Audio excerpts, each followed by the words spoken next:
Welcome up! In this episode we talk about populism. Coming up.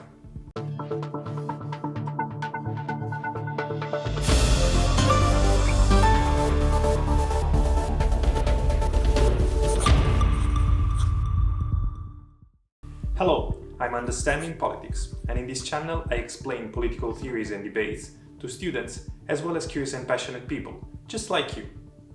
What is populism? Populism is a political ideology. If you don't know what is an ideology, check the video that appears in the top right corner. There has been much heated debate in the literature about what is populism, so the question has not an obvious answer. In fact, the major criticism to the term argue that the concept of populism is essentially a battle term that political opposers use to target each other, and that the term is too vague to identify a clear phenomenon. One of the most common uses of the term understand populism as the attitude of amateur politicians intending to maximize media attention and popular support. Another frequent use entails the idea of a way of doing politics that is unmediated between masses and political leaders. Yet, probably the most effective definition of populism was given by Cas Maddi and Cristóbal Rovira Caldwasser in their Populism: A Very Short Introduction. Here, the authors have used the ideational approach to reach a satisfactory definition of the concept. This approach starts from identifying what all the different uses of the term populism have in common. They concluded that all definitions of populism have some sort of appeal to the common people and a denunciation of the elite. In this sense, populism is a thin-centered ideology that considers society to be ultimately separated into two homogeneous and antagonistic camps, the pure people versus the corrupt elite, and which argues that politics should be an expression of the volonté générale, general will of the people. There are a few things to unpack here. A thin-centered ideology means that while being a political ideology, populism is not thick. In other words, populism does not go far in explaining reality. It only states the distinction between people and elite. This means that populist movements do not have a strong understanding of political economy nor sociology. Maddi and Caldwasser say that these movements combine populism with one or more other host ideologies. So, populist parties will be populist and nationalist or populist and socialist. Yet, very often leaders of populist parties are so clueless that they do not realize that populism alone cannot allow them to govern a country.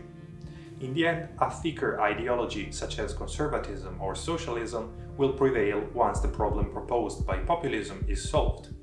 A good example in this sense is the Five Star Movement, an Italian political party that cannot be qualified as nothing but populist. They were elected with the promise of kicking corrupt politicians out of state institutions. They also claimed to be normal citizens that engaged in politics to make it better. Yet, since they are a purely populist movement, they ended up governing with the extreme right and the center left in two consecutive governments, Conde I and II. Another element to address in this definition is the strong ties with the philosophy of Jean-Jacques Rousseau.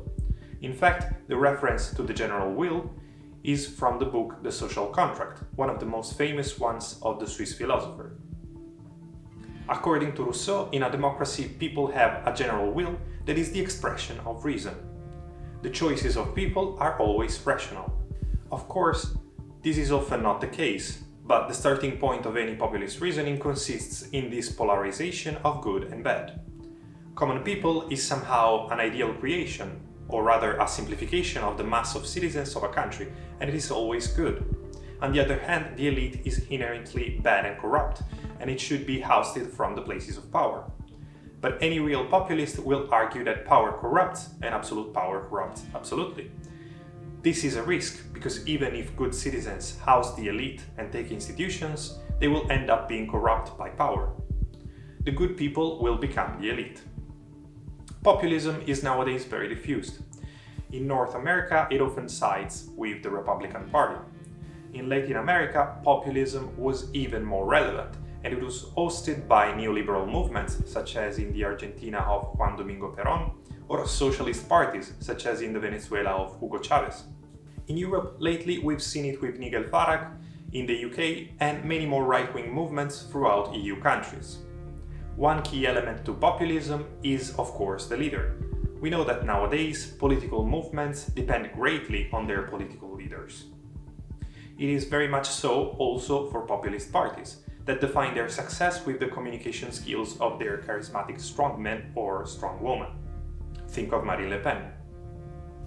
The last point to address is whether populism is good or bad for democracies.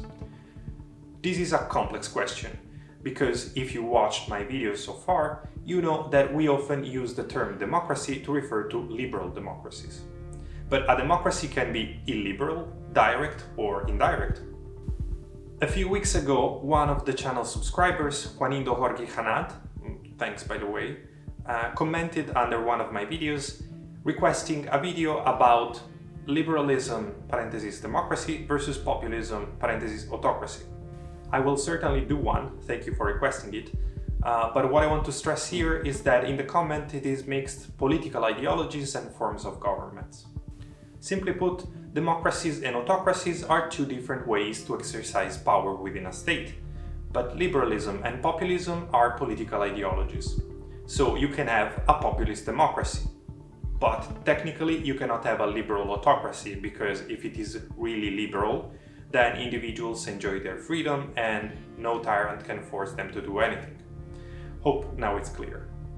But coming back to the point, since populism is based on an ultra-simplification of society that antagonizes those with and those without power, the premise of political representation, that is, the prerequisite of any liberal democracy, is undermined. A populist movement will try to reduce the system of checks and balances proper of liberalism to liberate the general will of common people, based on the idea that common people can only do good. Based on this, a populist democracy can become illiberal and direct, but it can also become an autocracy.